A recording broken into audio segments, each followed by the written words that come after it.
If you just turned 18 and you don't have a damn clue about credit, or even how to build credit for that matter, then this video is for you.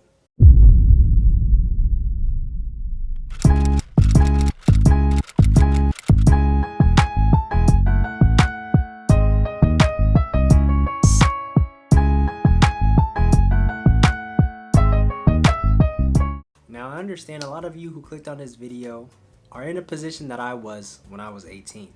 I'm 20 years old right now. I remember I really didn't know anything about credit. Honestly, to be real, I used to think credit was actually bad. Like I had the mindset that credit was just debt. Like why would I even want to get a credit card, because that's just unnecessary debt for no reason. Like I'm gonna just stay with the debit card forever, bro. Like can't I just live like that? But as I started to do my research and as I started to delve deeper into it, I came to find out a lot of things. And I came to realize that credit is actually very good. Okay, very good. Okay, when you get a credit card, you save a lot of money. Okay, a lot of money, especially over time, especially later in the future when you start getting car loans. Maybe you start getting your first apartment, things of that nature. Like things are cheaper, interest rates are lower, and overall when you start to build up a good credit history, you're basically setting yourself up to be a financially stable young adult. You just have to be careful. Okay, you just have to be careful. That's the only thing that I can tell you. But in this video I'm about to explain how to properly do it so you don't land yourself in a mess of trouble. So let's get straight to it. The very first thing that you have to do is actually apply for a credit card. Okay, because I mean, if you don't have a credit card in hand, these tips won't make any sense, because you actually have to have a credit card for you to implement these things. Now most people would tell you to go for a secured credit card, because what this is a card essentially for newbies, for people with no prior credit history. You know what I'm saying? But usually with a secured card, you have to put down a deposit, like maybe like $100 or like $200. Like for this card right here, the Discover It secured card, I think the lowest requirement that you have to put in is like $200. And in the secure card, the amount of money that you put in is your spending limit. So if you put in $200, then that $200 is going to be like the cap. You feel me? You can't spend any more than that. Fortunately for me, in my case, I didn't have to apply for a secured card, because I came to find out that I was eligible to get this one card like directly from my bank, because I'm banking with Capital One. So I was able to get the Capital One Quicksilver card, and I didn't have to put any money down, and they gave me a $500 spending limit to start off with. Now this was just my case. I mean, I'm sure there's other like cards like that are not secured that you can get even if you have no credit history. You really just have to do your research. I'm not really sure, but just to be safe, I mean, you can start off with a secure card, and then once you start getting your credit score up, then you can be approved for like other like better cards. You know what I'm saying? But you have to get a credit card in your hand. Now that you have a credit card, to understand how to get your credit score up, you have to understand what your credit score is comprised of. Okay, you have to understand the elements that go into your credit score that make it high or low or maybe medium or whatever. But one thing that you must understand is that when you're starting out, you're not going to have an 800 credit score. Okay, like that's like the best, but you're not going to have that because you're just getting started. So you might have like, I don't know, like 500 or maybe 600, but that's okay. Okay, don't worry about that. It takes time. It goes up over time. So the very first thing that goes into your overall credit score is your on-time payment history. And I would say this is probably like 30, maybe 40% of your overall score. And what this basically means is once you get a credit card and you start charging things on your credit card, are you able to pay back that money on time, in full, and consistently? Let's say I have a credit card and then usually every month I spend about $25 with it. Am I able to pay back that $25 quickly and in full every single month?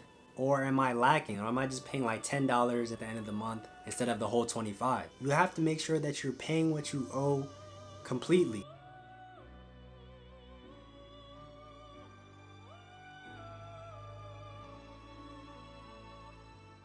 What I like to do is, if let's say I make a purchase on my credit card at like McDonald's or something, so I spend like $15, okay? I prefer to pay back that $15 as soon as I can.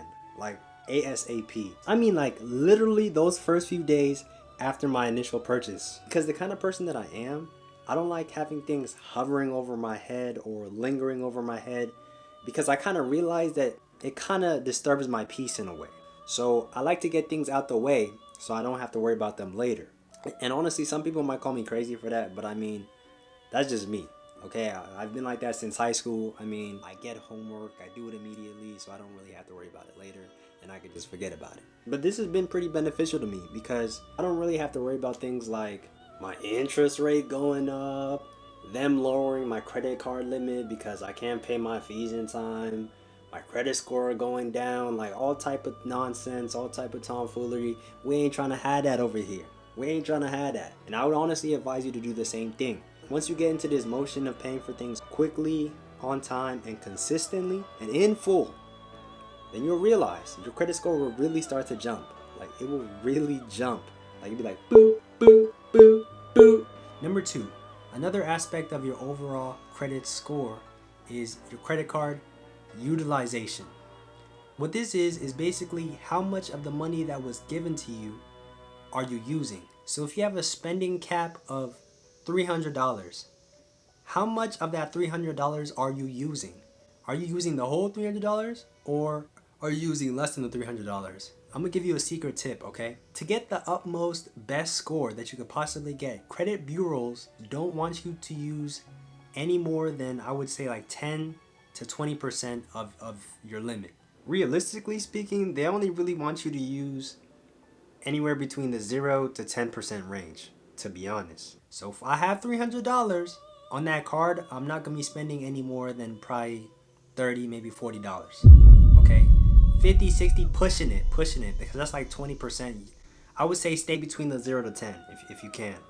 But when you stay within that range, credit bureaus see that and they see that you are not a risky borrower. Okay, not a person who's spending their money recklessly, and you are good with your money. You don't want to be buying the new J's with your credit card.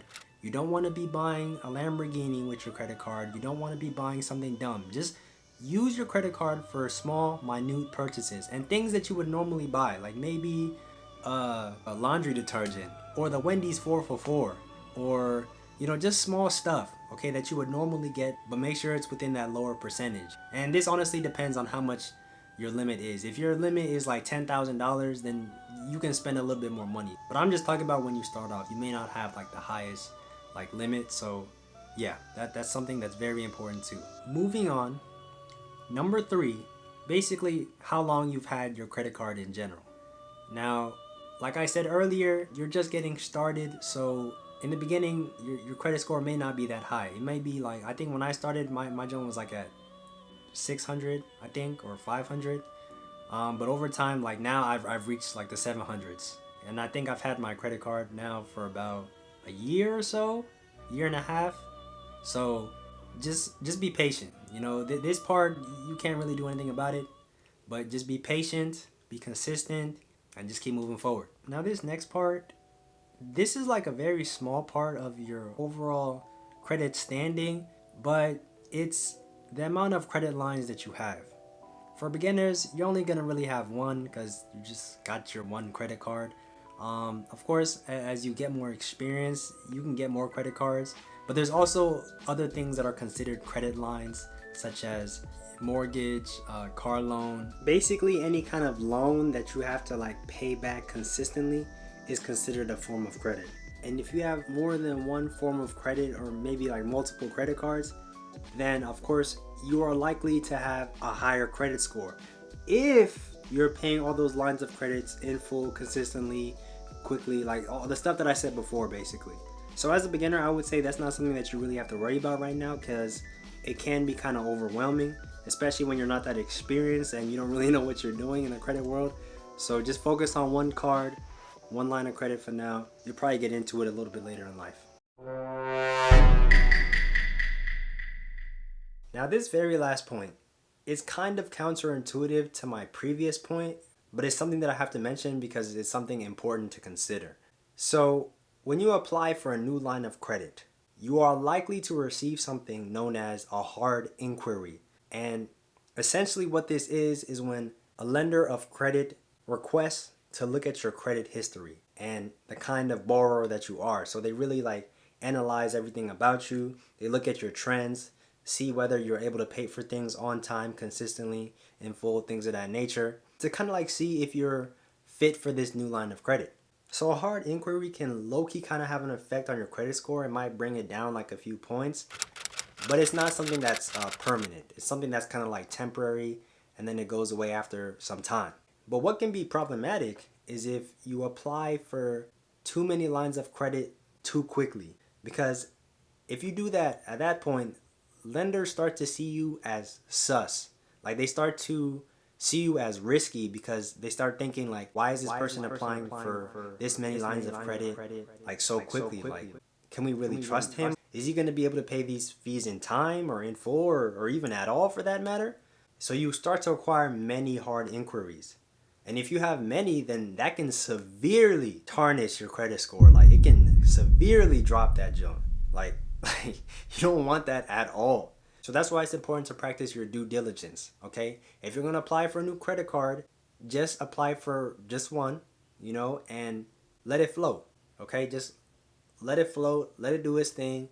Focus on that new credit line with your already existing credit line, and then just let it be, okay? And then if you want to go for another one, just be cautious, okay? Take your time, and yeah, that's all I can say. Now, hard inquiries are not a humongous part of your credit score. They're just kind of like a tiny part, so you may not see too much of a difference, but like it's just still something to consider, because I just got to be transparent and let you guys know everything that I know. For the most part, this is all you really need to know when starting to build credit. If you found this video beneficial in any way, or if it helped you in any way, then the least you could do is leave a like. And if you feel the need to like go back and rewatch something to understand it better, then hey, go ahead. But with that being said, Danigan signing out.